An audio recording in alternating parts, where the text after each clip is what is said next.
Assalamualaikum warahmatullahi wabarakatuh. Innal hamdalillah nahmaduhu wa nasta'inuhu wa nastaghfiruh wa na'udzu billahi min shururi anfusina wa min sayyiati a'malina may yahdihillahu fala mudilla lahu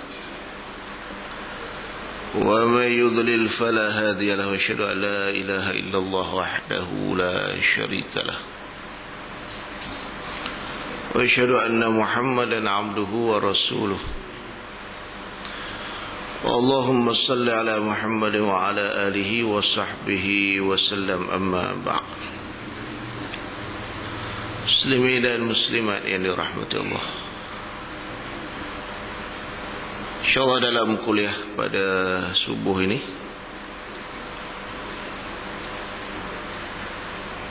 saya akan sebut beberapa perkara dan saya akan petik beberapa hadis Nabi sallallahu alaihi wasallam yang mana saya kira setelah kita menyambut Ramadan itu hari, semangat itu masih lagi kuat dan membara. Tapi wallahu alam, kok cair masa raya kita pun tak tahulah. Pasal dalam TV ni macam-macam raya ada. Wallahu alam. Tapi yang pasti, yang pertama saya nak sentuh pagi ni ialah berkaitan dengan takwa. Berkaitan dengan takwa, di mana dalam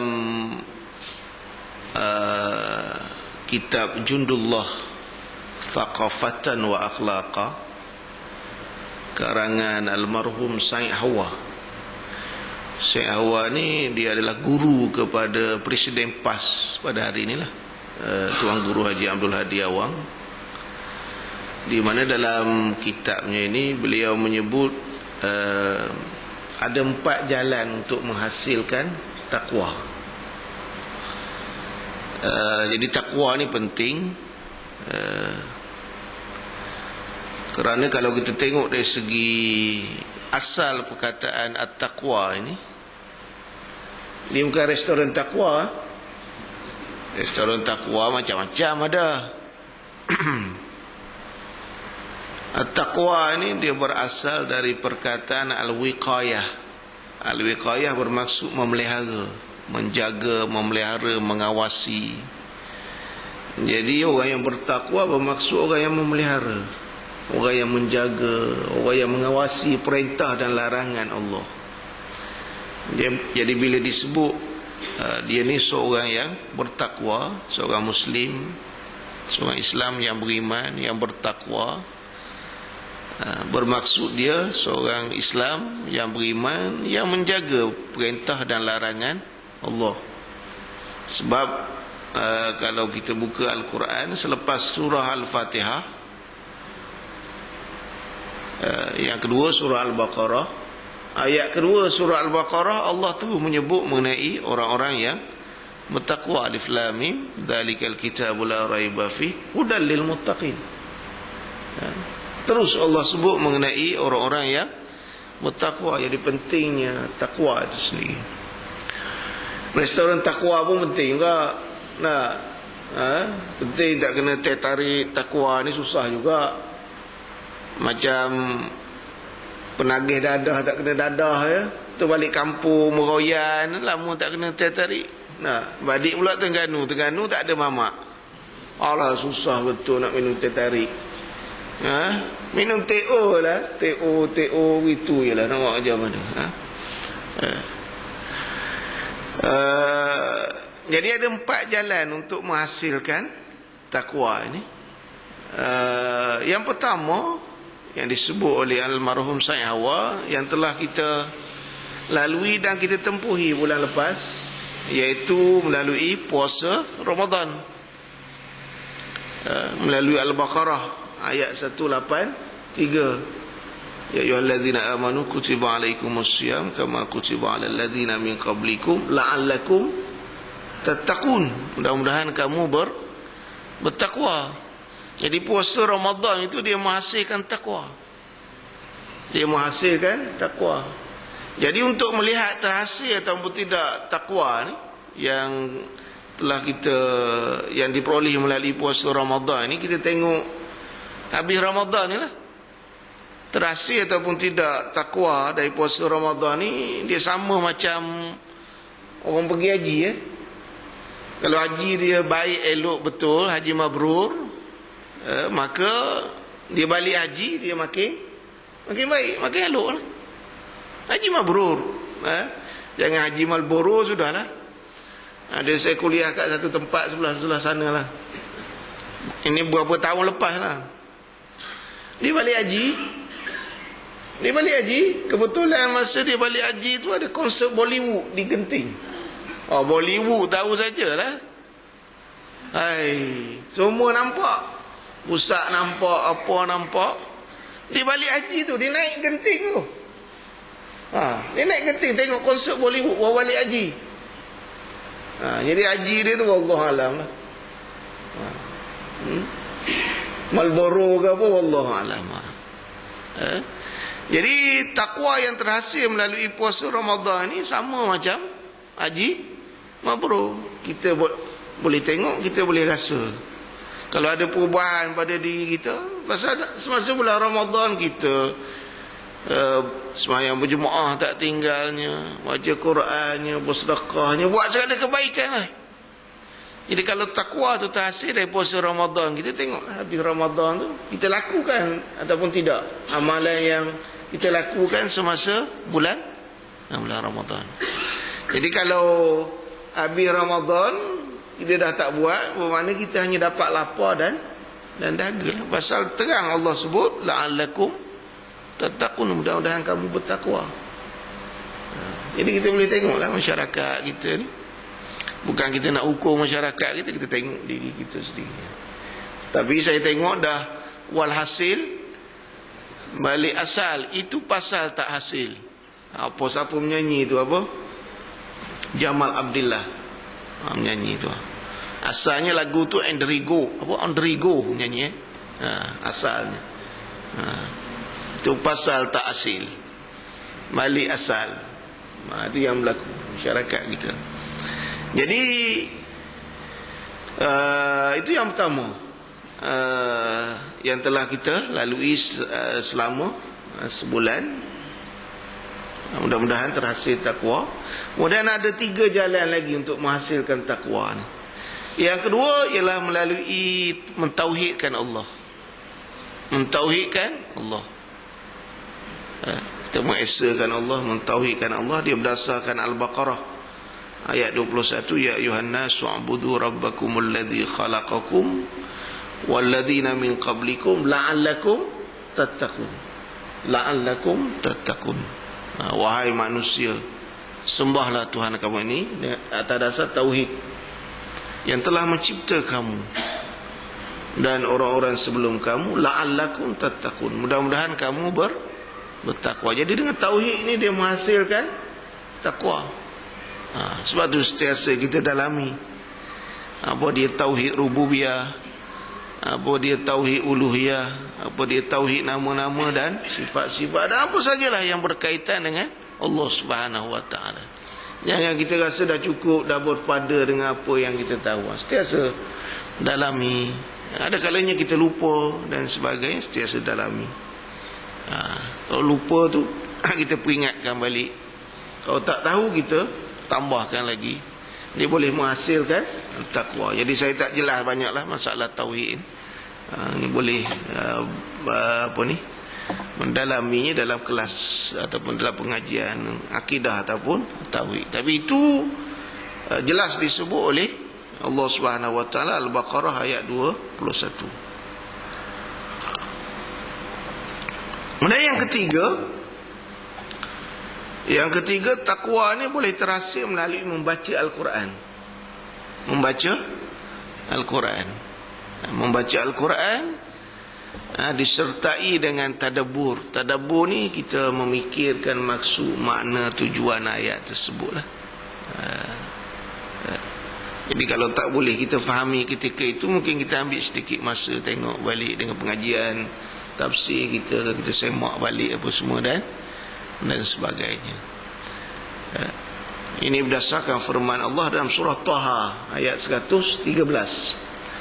Wa kadzalika anzalnahu Qur'anan Arabiyya wa sarrafna fihi minal wa'idi la'allahum yattaqun aw yuhditsu lahum dzikra. Maksudnya, dan demikianlah kami turunkan Al-Quran di dalam bahasa Arab. Di dalam bahasa Arab. Kerana dengan bahasa Arab ini akan terserlah mukjizat Al-Quran. Dalam bahasa lain tak ada, bahasa Perak ayo. Tak ada lah. Dalam bahasa Kelantan makai. Tak ada lah. Nah. Bahasa Terengganu makang. Lagi tak ada. Nah, mukjizat dia. Dan bahasa Arab, bila bahasa Arab terserlah mukjizatnya. Disebut ijaz lughawi, mukjizat dari segi bahasa. Dan kami terangkan, yakni Allah terangkan di dalamnya, yakni dalam Al-Quran sebahagian dari ancaman. La'allahum yattaqun, mudah-mudahan mereka bertakwa. Orang yang membaca, dia tahu ini ayat perintah, ayat larangan, ancaman, neraka apa semua. Dia menghasilkan takwa. Baca Al-Quran. Sebab tu membaca Al-Quran ni bukan mulai Ramadan saja. Masyarakat Melayu ni bulan Ramadan, habis Ramadan, habis tak ada dah. Ditunggu tahun depan pula. Itu pun kalau panjang umur. Itu pun kalau panjang umur. Kalau pendek umur, habis dah, tak baca. Sedangkan dia satu amalan ya, saya tak sentuh dari segi pahala, saya tak sentuh lah pahala baca Al-Quran. Dia satu amalan yang sangat penting. Masa Al-Quran ni dia mesti dibaca setiap hari, bukan bulan Ramadan saja. Ini bulan Ramadan Allah ramai baca Al-Quran. Artis pun baca Al-Quran. Artis, Allah Akbar. Siapa tadarus dengan artis? Haji Hamdan ada tadarus dengan AB ke? Tak ada? Tak ada? Oh, tak ada. Kok ada, mana tahu dah. Haji Azrun ke ada tadarus? Tak ada. Dengan artis-artis mana tak ada? Dengan Aisyah ke tak ada? Takkan guru Quran, mana tahu? Wallahu alam. Jadi kalau setakat baca bulan Ramadan saja, apa yang tinggalnya? 11 bulan lagi. Sedangkan dia satu amalan yang penting, menghasilkan takwa. La'allahum yattaqun, mudah-mudahan mereka bertakwa. Sebab tu pentingnya Al-Quran dibaca sepanjang masa ni. Kalau kita tengok dalam surah Fatir ayat 29, surah Fatir ayat 29, innal ladzina yatluna kitaballah wa aqamus salah wa anfaqu mimma razaqnahum sirran wa alaniyatan yarjuna tijaratan lan tabur. Maksudnya, sesungguhnya orang-orang yang membaca kitab Allah, sesungguhnya orang-orang yang membaca kitab Allah. Dalam ayat ini Fatir 29 ini Allah menyebut 3 amalan. 3 amalan. Pertama, orang-orang yang membaca kitab Allah, yatlun. Yatlun ni dia fi'il mudhari', perbuatan yang sedang dan akan berlaku. Jadi kalau kita terjemahnya, orang-orang yang selalu membaca kitab Allah. Bukan bulan Ramadan saja, yang selalu sentiasa membaca kitab Allah. Setiap hari dia baca. Ya, yang membaca kitab Allah. Dia kena baca setiap hari. Sebab tu sunat kita tentukan masa untuk khatam Al-Quran. Baca suka hati kita je. Hari ni selai lah mengantuk. Besok setengah lai, lusa 3 lai. Bila nak khatam, sunat ditentukan masa untuk khatam Al-Quran. Dia berdasarkan hadis riwayat Abu Daud dan At-Tirmizi dari Abdullah bin Amr radhiyallahu anhuma, di mana Abdullah bin Amr bertanya kepada Rasulullah sallallahu alaihi wasallam mengenai berapa hari patut khatam Al-Quran. Lalu jawab Nabi sallallahu alaihi wasallam, fi 40 yauma, 40 hari sekali khatam.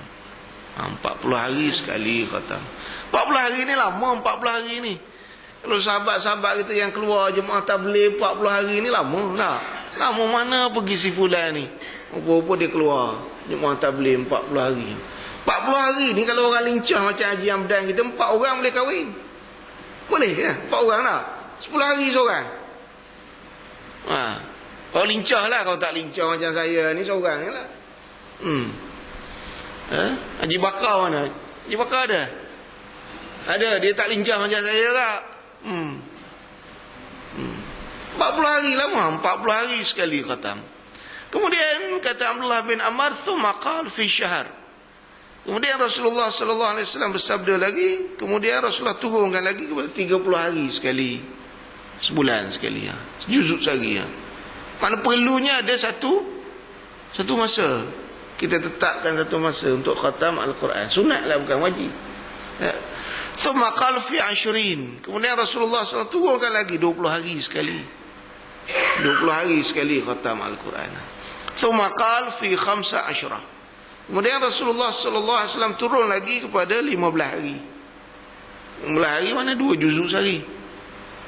2 juzuk sehari. Thumma qala fi 10. Kemudian Rasulullah SAW turun dia 10 hari sekali.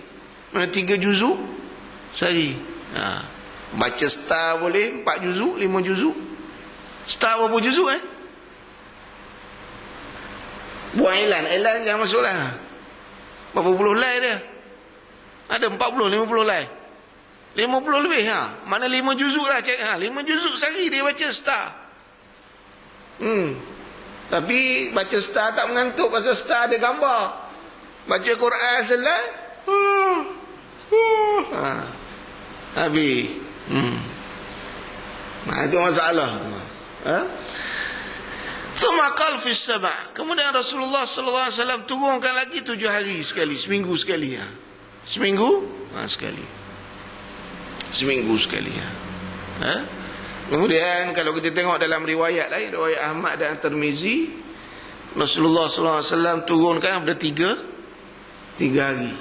Yang kurang pada 3 hari lah. La yafqahu man yaqra'uhu aqalla min 3. Tidak akan faham Al-Quran siapa yang membaca, yang dikhatamnya kurang daripada 3 hari Mana 10 juzuk sehari, 10 juzuk sehari Itu kalau paling hebat lah, 10 juzuk sehari. Tapi yang pasti hadis ni nak menjelaskan tentang kita kena tetapkan satu masa.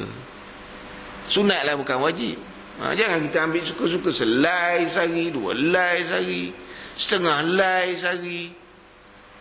Saya tak nak sentuh dari segi pahala, nak sentuh dari segi bacaan, pasal dia boleh menghasilkan takwa tadi. Jadi rugilah kita. Rugi kita. Nak tunggu Ramadan setahun akan datang, lambat lagi untuk menghasilkan takwa. Maka amalan harian yang boleh menghasilkan takwa ni lah membaca Al-Quran, selain daripada mentauhidkan Allah tadi. Wallahu alam, semangat dah mula luntur. Semangat membaca Al-Quran dah mula luntur, tak ada dah. Wallahu alam. Jadi kita kembali kepada surah Fatir tadi. Innal ladzina yatluna kitaballah. Sesungguhnya orang-orang yang sentiasa membaca kitab Allah. Sentiasa yatlun. Fa'il mudhari' saya sebut tadi, perbuatan yang sedang dan akan sedang. Mana sentiasa membaca sepanjang masa baca itu. Ada 3 amalan yang disebut dalam ayat ini. Fatir 29. Yang pertama, yang sentiasa membaca kitab Allah. Yang kedua, wa aqamus solah, mereka mendirikan solat. Kemudian yang ketiga, wa anfaqu mimma razaqnahum sirran wa alaniyah. Yang ketiga, mereka membelanjakan harta yang Allah rezekikan kepada mereka, sama ada secara sembunyi atau secara terang-terangan. 3 amalan Allah sebut dalam ayat. Membaca Al-Quran, mendirikan solat, dan membelanjakan harta, sama ada secara terang-terangan atau secara tersembunyi. Mereka, yakni dengan 3 amalan tadi, mengharapkan perniagaan yang tidak akan merugikan.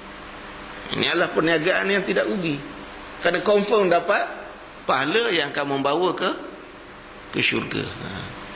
Cuma Yang perlu kita beri perhatian ayat ni, innal ladzina yatluna kitaballah ini, sesungguhnya